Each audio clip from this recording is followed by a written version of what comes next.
Dumela ngithobela sanibonani molweni bhotani lotshani absheng. Good morning ladies and gentlemen. Zidosha nezidosha zikaNonkwenkwezi. Hlala nami ndihlale nawe ungashenxi ungandishina ngomnye umzuzu kuba kaloku ndingayintoni na ngaphandle kwakho. It is videos galo this week because uGeliswa is on holiday. So guys, as you know, it gets hectic when it gets hectic and I can disappear for days. So let me bombard you with, more videos. I thought let me do another story time. I enjoyed the engagement from yesterday's story time and I'm keen to, give another one. I'm just lazy to think of content, guys. Story times are easier and yeah, just yeah. Anyways, guys, this story time, I want us to learn. What I want us to learn from this story time is, how the protocol that should be followed by Igqirha xa lisebenza emzini. Imgaqo, you understand? Igqirha malingagqadazi xa lifika emzini. Uzosebenza apha akukho kwakho. Suhlukumeza abantu. Sundlandlathekisa abantu. Sukwenza people babe uncomfortable in their own space. Yeah, this is the whole point for this story time. And sukwenza abantu bengathi bamuncu man kuba uyinto abangeyiyo bona, you understand? Igqirha malingacingi into yoba abantu baphambene, you understand? Because sikudinga le nto sikudingela yona singenakwazi ukuzenzela ngokwethu ngoku ke ngokucaca uba masiqheleke, uyaqonda? Ayihambi kanjalo. So kunendlela nje igqirha eliziphatha ngayo xa lisemzini. Umzekelo, igqirha aligqadazi bensitsho. Igqirha elingugqadambekweni eliphuma lingena ezikamereni zomntu. Awuzange ezikamereni zalapha. Igqirha lifika emzini linikwe indawo, bolekwe isilili. Isilili sakho is there for a reason. Kulapho ulindeleke into yoba hlala ugqibe yonke into yenzayo apha. Awuyonto kwikamere zalapha. Uyayiva? Igqirha lide lazi i-main bedroom unless mhlawumbi umzekelo ndizawufika ndiqale ndisebenze kulo mzi ndibethelele ndithini, ii-room zalapha ndingazingena ngolo hlobo. Otherwise akho nto ndifunayo ezikamereni zalapha. Uyayiva? Fumanisa uba ngoku ndifuna uvasa ezishawareni zalapha, uyayiva? Because andinashawa kwam, andivile into yoba main bedroom yalapha ine-ensuite ineshawa. Sendiyadimanda into yoba no, mna ndizawuvasa eshawareni. No, unesilili, hlala esililini. Uyayiva? Because I think this helps avoid unnecessary tensions, we understand? Because ngelinye ixesha ufumanisa into yoba uzawuthi usangena ugqobhoze uqhela iikamere zalapha uve ulwimi, uyayiva? Izinto ongamelanga uzivile and then ke ngoku awuzuba objective, you understand? Because xa usemzini umoya wakho kufuneka ube uhleli uyapopola ngaxesha lonke, uyasefa, uyayiva? Ithi kanti khona into ozawuyihletyelwa okanye ozayiboniswa enokhulula aba bantu kumaqhina abanawo. But because now uzifake kakhulu kwizinto zabo, fumanisa into yoba you then become, neutralized, you understand, or tainted. Awusezukwazi uba objective, uyayiva? To a point yoba mna andingeni kwazi mfazwe uba ndifike nisilwa, uyayiva? Unless nilwe phambi kwam, but uba yenzeka phaa andingeni ndawo, you understand? Andizuba ligqwetha lalapha, andizange ligqwetha apha, ne? Ndizoba ligqirha. Uyayibona laa nto? Sugqobhozele emzini ude ufumanise noba une-access to information ongayidingiyo. Okay, lithi ke ibali lam, Once upon a time beke wathi omnye yona ndikubekisile futhi la comment wathi ndibalisa intsomi emini ndakhangela igama lakho ndizakuxela ubungubani ndibalisa intsomi emini. Anyway, nansi enye intsomi emini ke. But this is you must know my story times are based on true stories. You know, it's my true own true experiences, like most of the times. Both, in fact, all the times. Utata mesaphila umazizi lo uzala mina ozalwa ngukhulekile yena. My father was a very I look back now, I see ukuthi wow, wayestot. He was very naughty. Yayingumuntu nje onentlonti umthetho wakhe. So kwenzekile ke one of my cousins omdala kakhulu apha kuthi umama wakhe wasweleka ungudadobawo umama wakhe kum. So udadobawo wasweleka ke years back esaphila wayesaphila wayesaphila utatam. Wasweleka ke umama wakhe. Umama wakhe ke usweleka sekhe wangena entsimbini. So kwagqitha iminyaka ke mna umzekelo ndandingazi noba yintoni le nto ibubugqirha, ndandingazi noba kukho into ekuthiwa kuchitha intsimbi. You understand, like I couldn't care less. I was busy living my best life in Fourways in Joburg. Uyayiva, so ndandingeyonto kwinto zochitha intsimbi neentontoni. Uyayibona into efana nje igqirha yayikudeleleki nam. So udade wakhe wasweleka ke yagqitha ke iminyaka. Ekugqitheni kweminyaka uphopho ke lo ungukhazini wam uyazile ke ngobudala bakhe ke nokundweba kwakhe inoba ke nokuhamba ehlola ke wacetyiswa into yoba iintsimbi zikamakhe kufuneka zichithiwe. Fair enough. And ke ngoku zichithwa phi? Mos umuntu uthwasa kokwabo, uyayiva. So iintsimbi zikadadoba kufuneka ziyochithwa phi? Ekhaya. Ndibona amehlo okhula ke ngoku into yoba okay, there was nothing wrong, you understand, with into yoba makuzochithwa iintsimbi zikadadobawo phi phaa ekhaya. What was wrong was the approach. Because into eyenzekileyo umzala caba ke ngoku udibene nelo gqirha dibene nalo bagqiba into yoba okay iza kwenzeka ngolu hlobo le nto. Ufika ke ngoku yena ehamba yedwa ke futhi ezoxelela utatam ongumalume kuye into yoba malume mani kufuneka kwenzeke oku noku kangangoba ndizawufika namagqirha ngolosihlanu kwenziwe le nto. Umalume hayibo nje kanjalo ucinga uba kuphi apha? Awukwazi kaloku uvese kufike nje sowuzondixelela into yoba kuza kwenziwa ku-ABCD. Thina asilazi neli gqirha, asazi noba nivumelene ngantoni, asizulazi noba lisebenza kanjani. And kaloku khumbula uba ngudadewethu nam lo, uyayiva. Kubekho ke loo friction naloo tension, you understand. Umzala wam ke vele wayengengomntu ndingayibeka njani, upholileyo, you understand. So abantu abadala bebe-avoida i-confrontation naye, you understand. So kwinto okwaziyo uzophulela kuyo bumyeka, you understand, bayiqhuba, you understand. So ndiyacinga ke utata sasithi malume ke kutata kuba babesithi malume nabo, you understand. So umalume ke wazixelela into yoba make ndiyiyeke yazi le ntwana. And uyalazi ke neli gqirha kuthiwa lizazosebenza. Futhi ke ngoku into ebuhlungu into yoba kaloku ezilali zimelele neligqirha lakwenye ilali, you understand. Utata umalume ke ngoku ukhula naye lo mfo kuthiwa ligqirha, you understand. Babuntangarha, uyayibona. So umdelile obviously, you understand. And ulwimi uyalwazi mos ezilalini, you understand. So uzixelele ke ngokumalume into yoba zamnyisa lo uyaxoka, uyeva. Ngokwenene nangokwenyaniso lafika ke igqirha lahamba nabakhwetha balo. There's reason for protocol, you understand, apha ebugqirheni.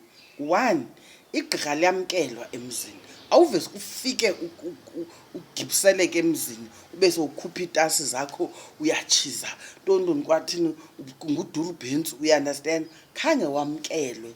Xa ungamkelwanga ngaba baphilayo, ithi loo nto leyo nobuhlwele balapha abukwazi bulapha. Uzawuthi uqala uyenza loo nto yakho, ungabethwa nobethwa bubuhlwele because kaloku awuzichazanga uba ungubani, usuka phi, uzokwenza ntoni apha. Igqirha xa lingena emzini ungena ngendlela, uyayiva, uzazisa into yoba ndingubani, ndisuka emathileni, ndithunyiwe ekhaya, kuthiwa ndidingiwe kweli khaya, ndidingelwe u-ABC no-D. Bavumeka abantu balapha into yoba hayi ufikile ematolweni. Ngokwenene nangokwenyaniso besilidingile igqirha lakwamkhonjwa. Uba nguwe ke lowo, hayi siyakwamkela, kutsho kukhutshwe ke izinto ezibonakalisa into yoba wamkelekile. Wawube wamkelwe, unikwe igumbi lakho elibucala apho uzawulungisa khona izinto zakho, utsho ukhululeke ke ngoku wenze ukufuneka ukwenzile. Ngokusebenzisana nabantu bekhaya ubabrife into yoba hayi ke ndizawuqala ndithi ngokuthi ngokuthi ngokuthi ngokuthi, kwenzela into yoba kungabikho mntu uhleli kakubi wothukayo. Imagine ndifike emzini akhange ndithethe, khange ndivule nomlomo, sekhala chophu chophu, ndiyatshiza qha, tsafa tsafa chafu chafu, yeva, nizihlelele ekamereni ndim lwatsofu tsofu, yeva. And kuyathethwa kaloku xa kutshiswa, yayiva. Xa bekutheni igqirha lithule lithe cwaka, alithethi. I observed this myself. Lo tata ufike kungene imoto yamisa apha enkundleni, imoto yakhe yamisa enkundleni, imoto yomunye umzi, indawo yokuqala. Andikazazi ke into zenkundla but ngoku ndijonga ngamehlo okhulu, mise enkundleni kothula izinto zegqirha. Labe lingxole ligqirha into yoba andingeni ke mna ke emzini ndingathakathanga, izinto zalapha ziyaxoka phaa kum, zizawudibana nentanga yazo. Hey caba nezinto ezithile apha, eva. Heyi, wangudurubhentsu abakhethwa kuyabalekwa, kubhekwale, kuyokhiwa amanzi etankini, amapheyile kuyangenwa, asibazi. Umntu angena ekhitshini, kuvulwa ikhabhathi, kukhangelwa amapheyile, kuthiweni nako kuyovulwa itanki, kuyakhiwa amanzi, kuyagalelwa amayeza, kugcwalwe. Kwenzeka ntoni apha? Hayi ke bangene, kuyatshiswa kuyatshiswa. Heyi, lingumazisa. Utatam wathatha ngonikini intloko nikini intloko yayo wahleka. Ndikuxelela into yoba heyi, emveni koba kutshiziwe kwataka iinkukhu, ziza kwanabo ezi nkukhu. Hey, zandayibona mna igqirha lifike nenkukhu, ubana ngaba uzawunyanga ke ngale nkukhu, ize nawe ungayinikwa kulo mzi uzowunyanga. Heyi, zaphuma iinkukhu. Heyi, kuyabaswa, kuzawuxhwithwa iinkukhu ngoku. Wathi umalume, zizawuxhwithwa phi? Kwabani? Zixhwithela ntoni? Heyi, hayi, ingathi niyandiqhela ke kodwa ngoku. Yesibani bani, ndandisamazi laa tata, ndiyamazi, ndiyaxoka. Qha ke kaloku ngumntu owaziwayo, uyaqonda, kwezalali zethu. Mhlawumbi abantwana bakhe wethu bayazibukela iividiyo zam, afuna ukhubekisa abantu. Yesibani bani, kodwa uyandiqhela kwedini. Heyi, fanele ingathi undilibele uba ndingubani. Ungakulinge, ungakulinge, ndakuza. Heyi, hayi, kuyanyangwa ngoku. Akuluwanga zintonga ngoku. Utatam ke wayedume kakhulu ngokubetha intonga. Haye, naxa kubaliswa, I am proud till today. Xa kuhleliwe, umzekelo kwapha elalini, not even ekhaya, ufika amadoda ehleli, abazintanga zikatatam, wayengusikerele igama lakhe ke lasezindukwini. Xa kubaliswa ngosikerele, caba wayeliphatha, yabona umntu izandla zozibini zisebenzayo ngokulinganayo. So imagine umuntu oliphatha, noba inene wayebavuthulula. So ebesaziwa kakhulu ngokuvuthulula induku. So lo mfo lona uyamxelela ndibayiva nini, kuyanyangwa ngoku, akubethwa zintonga. Caba uthi ungayingwele tshetshe ezintongeni, kodwa kwezi intonga uyaxoka uyikwekwa. Heyi, ndimncinci kamnandi, ndihambe emveni komalume wam utatam. Ndifuna ubona nami into yoba kwenziwa ntoni apha. Heyi umalume, manenikini inhloko ndikuxelela into yoba yangena laa nto endlini yamayeza. Khumbula kaloku mna utamkhulu wayeliqhwele, so sasinendlu yamayeza ekhaya. Emveni kotamkhulu ke obviously uMazizi wathatha over. Ungenile uMazizi wenza endingakwaziyo, anakuxelela till today, kodwa ndiyamkhumbula ethethe ephondweni elithile. Uyayiva ke? Ndithi kuwe caba uzixelele uMazizi azukwazi, andizukwazi udeleleka ekhaya ubomi, because ke wayengenalo ilizwe elithi kwam yena, wayesoloko esithi apha ekhaya. Uyayiva ke? Umzekelo nam akho kwam kusekhaya. So likhaya kuthi sonke yayilikhaya nakuye. Ndibona nje ilook into yoba ndizamkumlana namhlanje uba inoba yayisithi laa chap andizukwazi. Hayi, andizukwazi. Manenikini intloko. Hey, ndixela ntoba kwenzayo uMazizi, va. Ithi aba bantu bengekanikwa nagumbi. Ndikuxelela into yoba mna indoda ethile eyayifike izoba ligqirha phaa ekhaya wankonka umntu enkundleni. Ithi lo mntu uzixelela into yoba le nto uzayenza in full view of, during the people emini, because bafika kusakhanya, abamelwane bajongile, you understand. So obviously ke ngoku, you understand, le battle izawuba during the people. Nkonke umntu, yeva, ekunkonkeni kwakhe nanku ekwazi ufuna amancedo. Uthi ndiyaphela, ndiyafa.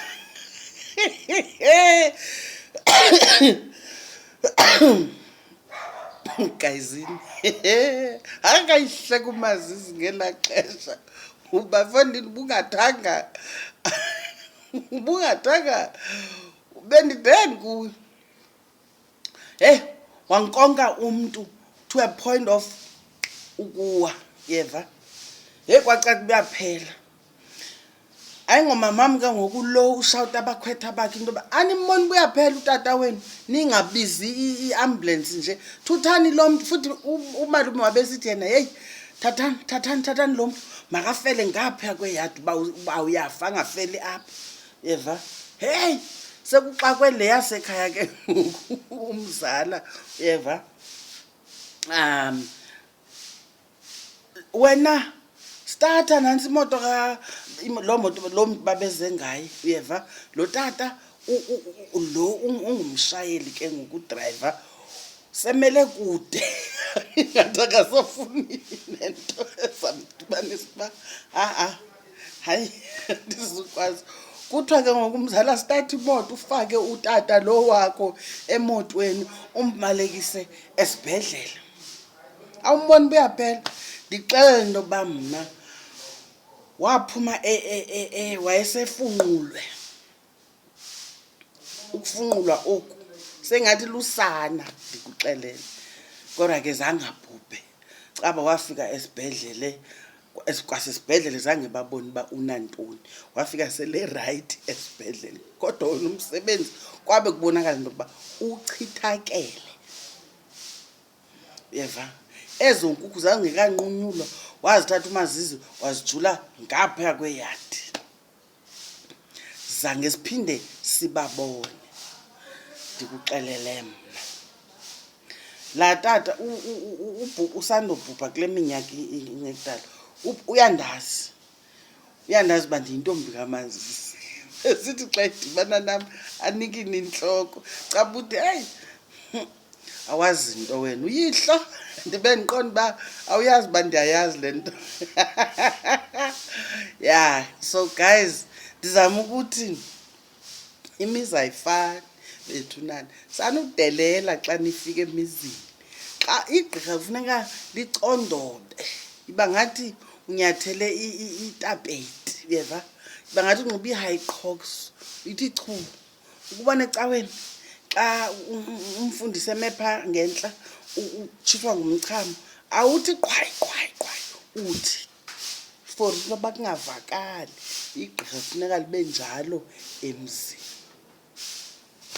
lixelele, otherwise ngonzakala.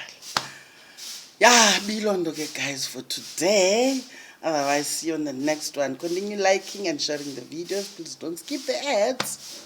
Pay the bills. Guys, kukho ilan buka man kuthiwa kukho ibutton entsha. Ndikayibona kuthiwa it's a thank you ntonto. If you feel like you wanna thank me in you know somehow thank me in kind, just press on that button and see if you can find a way to thank me. Otherwise, thank you man guys. We are I think about 500 subscribers away from 15,000. As soon as we hit 15,000 guys, we are going away on a retreat. Yeah, I'm gonna host a workshop. Yeah, and I can tell you it will be interesting. So yeah, keep watching the space. Otherwise, cheerio.